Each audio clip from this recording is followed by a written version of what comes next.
ആണ്. അപ്പോൾ ഇന്നലെ നമ്മൾ ഷേരിയാണ് പരിചയപ്പെടുത്തി. ഷേരിക്ക് ശേഷം ഇന്ന് നമ്മൾ പരിചയപ്പെടുത്തുന്ന മീനാണ് കോഫർ. കോഫർ എന്ന് പറഞ്ഞാൽ നാട്ടിലെ ഏരിമീൻ്റെ കേട്ടോ, അതായത് കുരളി എന്നൊക്കെ പറയാറുള്ളത്. പക്ഷെ മലബാർ ഏരിയ കൂടുതലായിട്ടും ഏരിമീൻ്റെ കൂട്ടത്തിൽ പെടുത്തിയ, പിന്നെ അതുപോലെ തന്നെ ഇംഗ്ലീഷിലാണെങ്കിൽ നമ്മൾ സിബ്രീം, റെഡ് സിബ്രീം എന്ന് പറയുന്ന മീനാണ്. കാണുമ്പോൾ ചെമ്പല്ലിയുടെ ലുക്കൊക്കെ തോന്നുമെങ്കിലും ചെമ്പല്ലിയല്ല, ചെമ്പല്ലിയേക്കാൾ കുറച്ചുകൂടെ ടേസ്റ്റ് കൂടിയ ഐറ്റാണ്. തലയിൽ ഇങ്ങനെ കല്ലൊക്കെ വരുന്ന ഒരു ടൈപ്പ് കല്ലൊക്കെ വരുന്ന ഒരു ഐറ്റാണ്.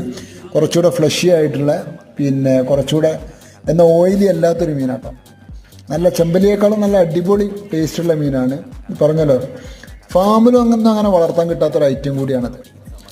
പിന്നെ ഇതിൻ്റെ മീറ്റ് എന്ന് പറയുകയാണെന്നുണ്ടെങ്കിൽ ഇത് ഓയിൽ ഫ്രീ ആണ്, ഓയിൽ ഫിഷ് അല്ല. അതുപോലെ തന്നെ മെർക്കുറി ഫ്രീയും കൂടിയാണ്. അതായത് വിശ്വസിച്ച് നല്ലപോലെ കഴിക്കാൻ പറ്റിയ നല്ല സ്റ്റാൻഡേർഡ് ക്വാളിറ്റിയുള്ള ഒരു മീനിലൊന്നാണിത്.